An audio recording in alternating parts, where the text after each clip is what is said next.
자, 욥기서에 대해서 일단 조금 간략하게 어떤 책인지 한번 좀 살펴보고 나서 그리고 오늘 말씀을 좀 읽어보려고 합니다.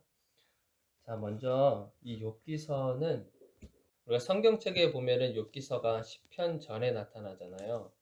그래서 보면은 우리가 흔히 이 성경이 이렇게 순서대로 기록이 되어 있을 거라고 생각이 들잖아요. 창세기 다음에 출애굽기, 레위기, 신명기, 민수기 이런 식으로 이렇게 순서로 이렇게 딱 기록이 되는 것 같잖아요. 그래서 욥기서가 이 보면은 시편 전에 그러니까 한 이만큼 보이시나요? 이만큼 됐으면은 시간이 그래도 성경의 한 중반 정도 되지 않았을까? 구약 시대 중반이 되지 않았을까라고 생각이 보통 들기도 하는데 욥기서는요 거의 창세기 때 기록이 되어 있어요. 언제 기록이 되어 있는지 연도에 대해서나 이런 거를 정확하게 기록되어 있지는 않아요. 그렇지만 우리가 추정을 하는 겁니다. 이 욥에게는 세 친구가 있어요. 세 명의 친구가 있습니다. 엘리바스, 빌닷, 소발이라고 하는 세 명의 친구가 있는데 그 중에 빌닷이라고 하는 사람이 있거든요. 그 빌닷은 우리가 수아 사람이라고 불러요. 수아 사람. 수아 사람 빌닷인데 이 수아라고 하는 인물이 누구냐면 아브라함의 아들이에요. 아브라함이 그 후처인 그두라라고 하는 여인을 만나서 자녀를 낳거든요. 후처를 통해서 낳은 아들 이름이 여러 명이 있는데 그 중에 한 명이 바로 수아라고 불러요. 수아. 그래서 그 수아 사람의 아들 이제 후손들이 되겠죠. 후손 중에 한 사람이 바로 이 빌닷이라고 하는 사람이거든요. 그래서 우리가 이 욥기서는 욥은 족장 시대에 살았던 사람이다라고 하는 그런 추정을 하게 됩니다. 또 하나 우리가 그 증거를 어떻게 찾냐면 욥기서를 읽다 보면 화폐 단위가 나오거든요. 화폐 단위.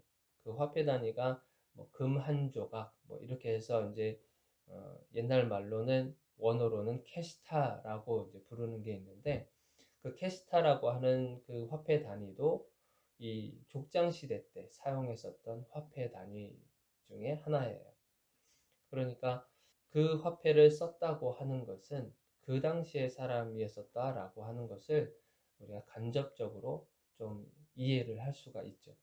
또 하나는 우리가 욥기서 1장 초반에 보면은 욥이라고 하는 사람이 한 집안의 제사장 역할을 감당해요. 어떤 제사를 지내는 모습이 보이거든요. 자기 자녀들을 자기 집안에 무슨 일이 있거나 어떤 일이 있으면 그 제사를 주도하고 있는 이 제사장의 모습으로 나타나기도 해요.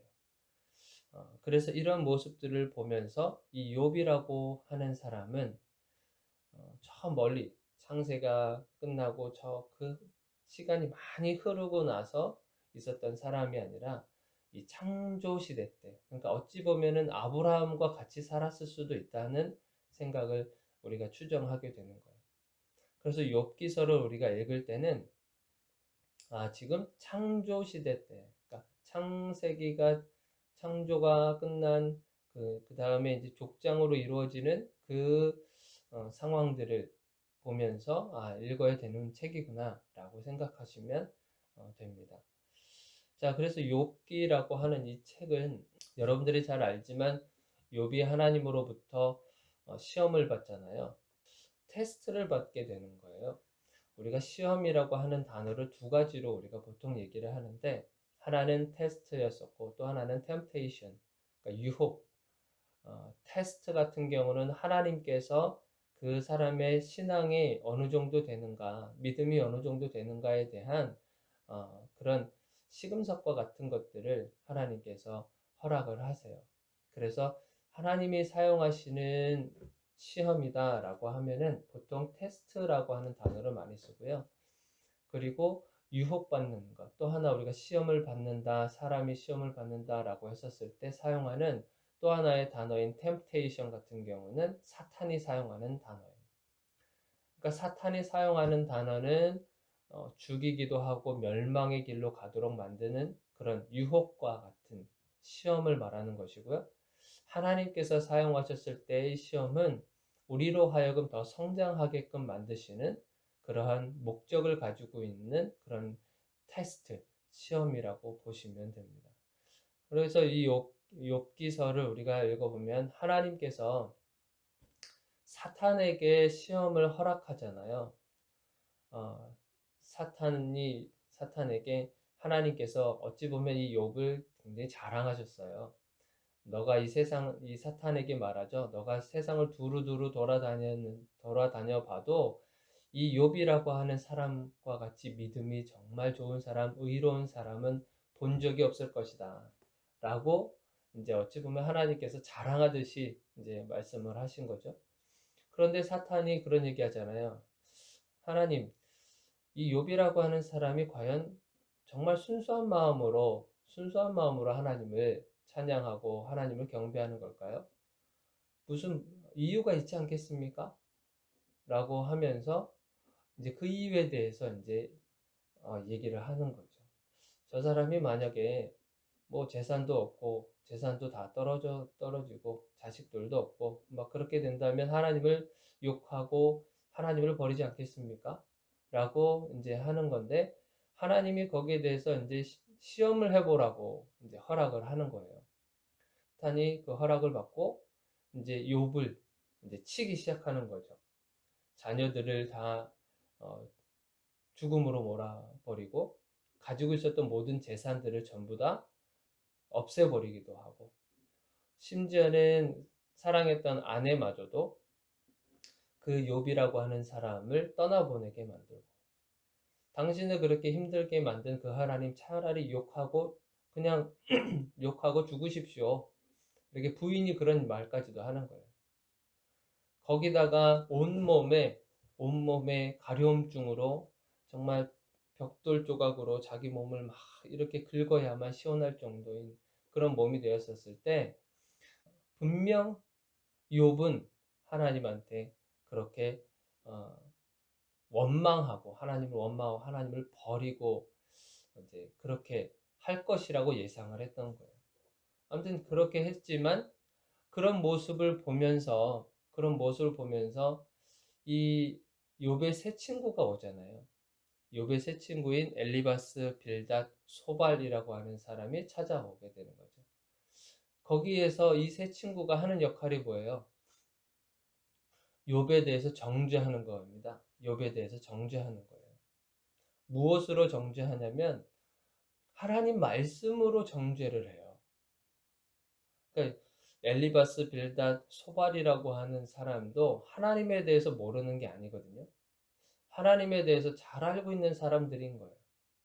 그 사람들이 와서 욥이 그렇게 고생하고 힘들어하고 괴로워하고 고통스러워하는 것을 보면서 뭐라고 하냐면 너가 죄를 졌기 때문에 지금 이런 일들이 벌어지는 거야. 너가 하나님 앞에 올바로 살았거나 너가 하나님 앞에 의롭게 살았다고 한다면 이런 일이 어떻게 일어날 수 있겠냐? 너가 분명히 하나님 앞에 잘못한 거 있기 때문에 이런 일들이 벌어진 거야. 그러면서 정죄하게 되는 거예요.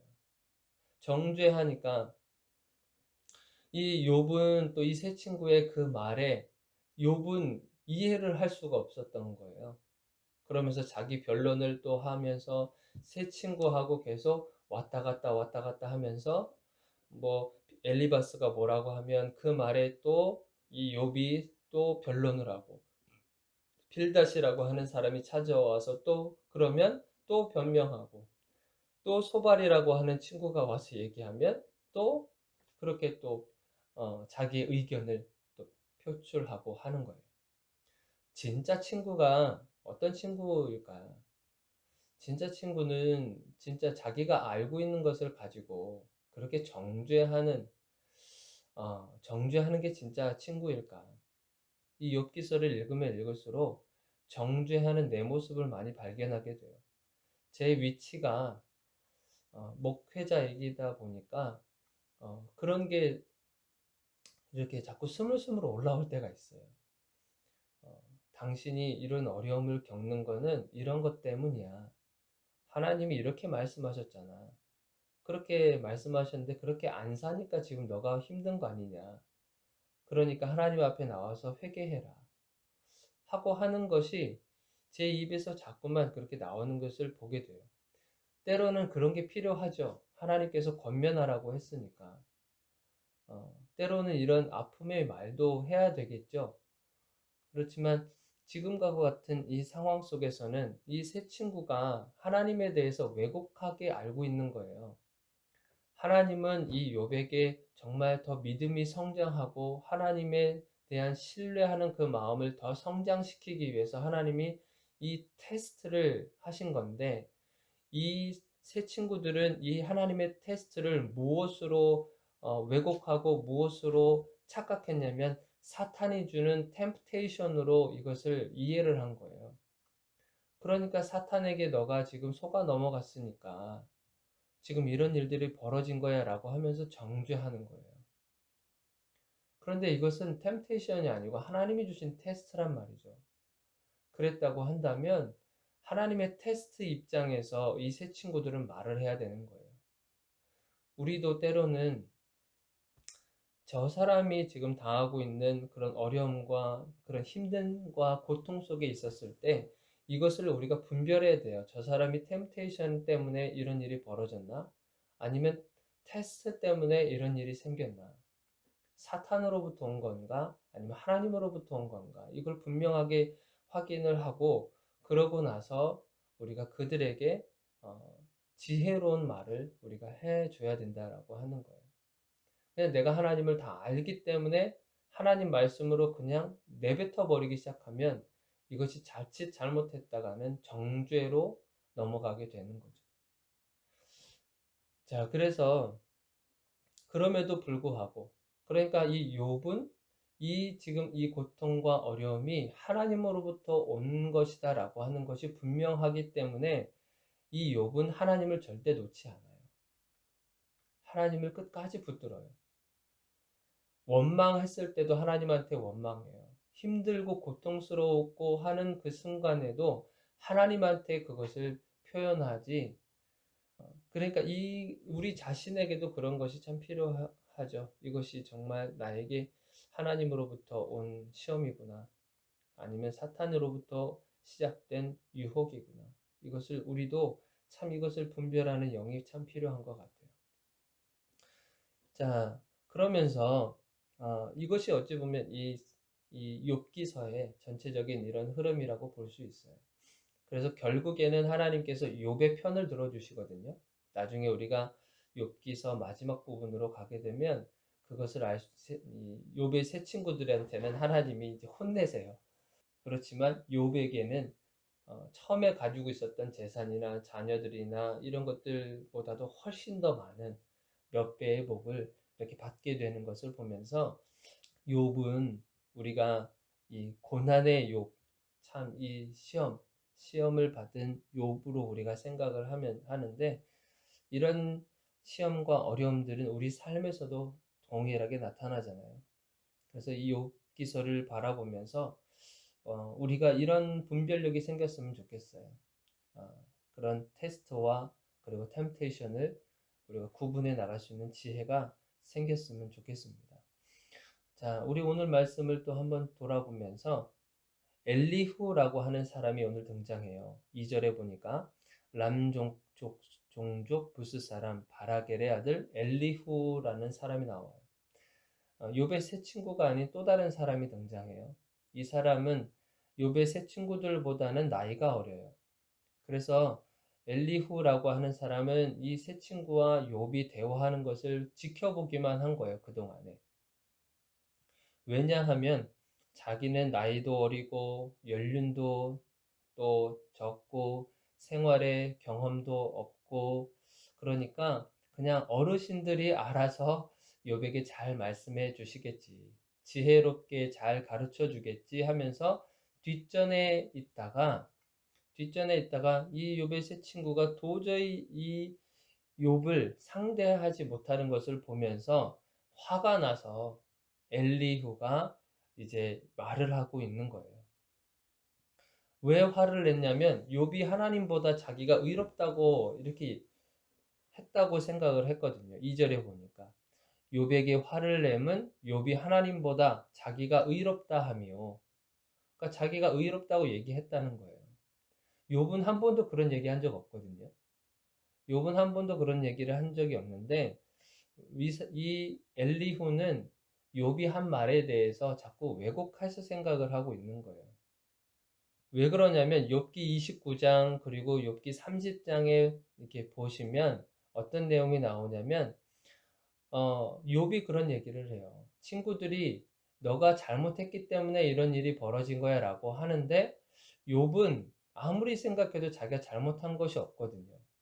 나는 사람들 앞에서 정말 성실하게 일을 했고 뭐, 뭐 사기친 적도 없고 거짓말한 적도 없고 오히려 사람들 힘든 사람들 고통받는 사람들을 도와주면 도와줬지 내가 절대 그 사람을 그냥 지나친 적이 없다. 그러면서 자기 변론을 그렇게 얘기를 하거든요. 그런 얘기를 하면서 이제 이 엘리후라고 하는 사람이 그래서 하나님을 또 왜곡하는 거죠. 어, 자기가 의로운 행동을 했음에도 불구하고 이렇게 심판하고 이렇게 힘들게 하고 했었던 이유가 자기가 잘못했기 때문에라고 또 계속 얘기를 하고 있는 거예요. 엘리후가. 그러니까 이 엘리후라는 사람이 어찌 보면은 참 맞는 말을 하는 것 같으면서도 좀 뭔가 좀 문제가 좀 많이 등장을 하게 되는 거예요. 도덕적으로도 아무런 흠이 없는 그렇게 살아온 욥이었거든요. 그런데도 이렇게 고통당하고 하는 것을 보면서 엘리후마저도 사실은 어, 그런 말을 하고 있는 거예요. 자, 그러면서 이제 8절에 보니까 엘리후가 이런 말도 해요. 그러나 사람 속에는 영이 있고 전능자의 숨결이 사람에게 깨달음을 주신다. 자, 우리들에게는 참 하나님께서 주신 이 전능자의 숨결이라고 하는 이 단어가 참 마음에 와닿아요. 하나님께서 우리에게 이렇게 창조하시고 우리 입에 코에 그 생기를 불어넣어 주셨을 때 그 전능자의 숨결, 이 전능자의 숨결이 사람에게 깨달음을 주신다고 하는 이 말이 참 와닿았거든요. 그러니까 9절에도 보면 사람이 아무리 나이가 많고 한다 할지라도 그리고 연륜이 있다 그래서 지혜가 있는 것은 아니다. 이것을 이 엘리후가 깨달은 거예요. 그러면서 진정으로 지혜를 주시는 분은 우리 전능자의 숨결, 그러니까 주님으로부터밖에 하나님으로밖에는 그 지혜를 받을 통로가 없다. 우리가 세상적인 연륜을 가지고 영적인 세계를 우리가 판단해서는 안 된다라는 것을 좀 알게 되는 것 같아요. 우리가 나이가 많은 사람들, 그리고 교회 안에서도 보면은 물론 이제 그분들의 어떤 생활의 지혜나 방식이나 이런 것들을 우리가 배워볼 수는 있지만 영적인 세상에 있어서는 그것이 통하지 않는다는 것을 알게 돼요. 오히려 영적인 사람, 영적인 세계에서는 세상적인 그 어떤 경험이나 연륜도 통하지가 않는다. 그러니까 영의 세계에 있는 사람들은 오히려 더 겸손의 모습으로 살아가야 되는 것을 말씀해 주고 있는 거예요. 겸손이 뭘까요? 사람 앞에 엎드리는 게 아니고요. 하나님 앞에 엎드리는 것을 우리가 겸손이라고 불러요. 그러니까 우리가 신앙의 연륜이 많다고 우리가 생각을 해보죠. 우리가 신앙의 연륜이 많고 우리가 정말 배워온 것도 많고 들은 것도 많고 했었을 때 우리가 신앙적인 연륜이 더 많이 쌓아지기를 바래요. 하나님이 어떤 생각을 가지고 계시는가? 하나님이 어떤 마음을 가지고 계시는가? 그걸 끊임없이 하나님 앞에 무릎을 꿇고 기도하는 그 모습을 통해서 어, 그 모습을 통해서 우리가 더 많은 지혜를 가지고 우리가 이 땅 가운데 살아가실 때 하나님의 도우심과 또 동행하심을 경험하시는 저와 여러분들이 되기를 바랍니다. 자, 욥기서를 통해서 우리가 분별합시다. 무엇이 하나님의 또 테스트였는지, 또 사탄의 그런 유혹은 또 무엇이었는가, 또 그런 사람이 있었을 땐 우리가 어떻게 도움을 줘야 되고, 어떻게 우리가 그것을 해결해야 하는지 우리 속에 있는 전능자의 숨결을 느끼시면서 간구하셔서 지혜를 구하시는 저와 여러분들이 되기를 주님의 이름으로 축원드립니다. 우리 기도하겠습니다.